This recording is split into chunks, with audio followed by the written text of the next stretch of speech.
कधीही द्राक्षरस पिणार नाही, तो प्रेताला कधीही स्पर्श करणार नाही, तो त्याचे केस कधीही कापणार नाही. त्याने एका सिंहाला ठार केलं आणि काही दिवसांनी त्याच्या कलेवरामध्ये मधमाशांनी मधाचं पोळं बनवलं. शमशोननं त्या सिंहाच्या प्रेताला स्पर्श केला आणि देवाला दिलेल्या त्याच्या वचनांपैकी एक मोडलं. त्यानं तो मध देखील खाल्ला.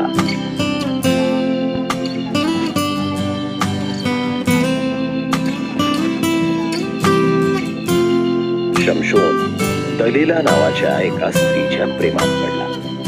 शमशोनच्या शक्तीचं रहस्य शोधून काढण्यासाठी बलिष्ठ लोकांनी तिला भरपूर पैसा देण्याचं वचन दिलं. तिनं त्याला त्याच्या शक्तीचं रहस्य पुन्हा पुन्हा विचारलं.